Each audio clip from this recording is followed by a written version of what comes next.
తాకట్లో ఉన్న బంగారాన్ని విడిపించి ఆ రోజున మార్కెట్ ధర కట్టి మిగిలిన డబ్బును మీకు అందిస్తుంది కొమ్మూరి గోల్డ్. తల్లిదండ్రులను హత్య చేసిన కూతురు అసలేం జరిగింది? కంటికి రెప్పలా కాపాడి ఉన్నత చదువులు చదివించిన తల్లిదండ్రులను ఓ కన్న కూతురే అత్యంత కిరాతకంగా హతమార్చింది.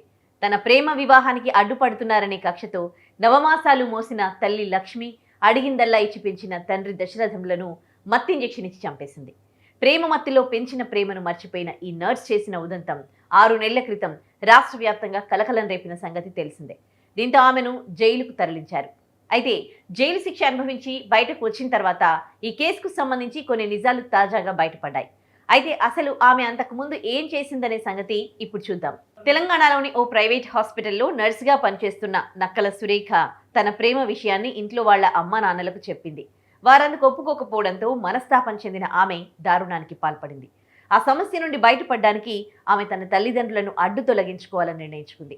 దీంతో తమ తల్లిదండ్రులకు సూది మందు ద్వారా విషం ఇచ్చి హత్య చేసింది. తెలంగాణలోని వికారాబాద్ జిల్లాలో ఈ ఘటన చోటు చేసుకుంది. నిందితురాలైన సురేఖ కొంతకాలంగా ఒకరితో రిలేషన్లో ఉంది. తాను ప్రేమించిన అబ్బాయినే పెళ్లి చేసుకోవాలనుకుంది. అయితే ఆమె తల్లిదండ్రులు మాత్రం ఆమె మాటను పూర్తిగా వ్యతిరేకించారు.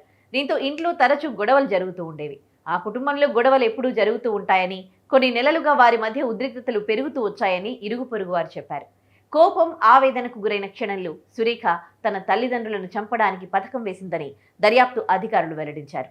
బీఎస్సీ నర్సింగ్ కంప్లీట్ చేసిన సురేఖ తాను పనిచేస్తున్న హాస్పిటల్ నుంచి 2.5 మిల్లీలీటర్ల పరిమాణంలో ఉన్న 4 సీసాలను దొంగిలించినట్లు ఆరోపణలున్నాయి. ఆమె తన తల్లికి కండరంలోకి, తండ్రికి సిరలోకి ఇంజెక్షన్ల ద్వారా ఒక్కొక్కరికి 5 మిల్లీలీటర్ల అధిక మోతాదునిచ్చింది. దీంతో తల్లిదండ్రులు తీవ్ర అస్వస్థతకు గురై కుప్పకూలారు. వారిని సమీపంలోని హాస్పిటల్కు తరలించగా అప్పటికి వారు మరణించినట్లు డాక్టర్లు చెప్పారు. వారి శరీరాల్లో విష పదార్థాలున్నట్లు వైద్య నివేదికలు తర్వాత నిర్ధారించడంతో అనుమానం తలెత్తింది. పోలీసులు దర్యాప్తు ప్రారంభించి కుటుంబ సభ్యులను, ఇరుగు పొరుగు వారిని ప్రశ్నించారు. విచారణలో సురేఖ నేరాన్ని అంగీకరించింది. దీంతో సురేఖను అరెస్ట్ చేసి మెజిస్ట్రేట్ ముందు హాజరుపరచగా ఆయన ఆమెకు జ్యుడిషియల్ కస్టడీ విధించారు. ఈ కేసులో జైలుకి వెళ్లిన ఆమె ఇటీవలే బెయిల్పై బయటకొచ్చి హాస్టల్లో ఉంటోంది. కన్నవారి ప్రాణాలు తీసిన విధానంలోనే తాను కూడా సూది మందు ద్వారా జీవితాన్ని ముగించుకోవడం షాకింగ్కు గురి చేస్తోంది. హాస్టల్లో సురేఖ ఆత్మహత్యకు పాల్పడినట్లు పోలీసులు గుర్తించారు.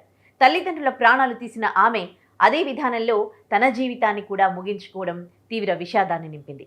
సురేఖ ఆత్మహత్య చేసుకున్న విషయాన్ని సంగారెడ్డి పోలీసులు కుటుంబ సభ్యులకు సమాచారం అందించారు. ఈ ఘటనపై పోలీసులు దర్యాప్తు ప్రారంభించారు. ఆమె ఆత్మహత్యకు అసలు కారణాలు ఏంటి, జైలు నుంచి బెయిల్పై వచ్చిన తర్వాత ఆమె మానసిక పరిస్థితి ఎలా ఉంది అనే అంశాలపై పోలీసులు ఆరా తీస్తున్నారు.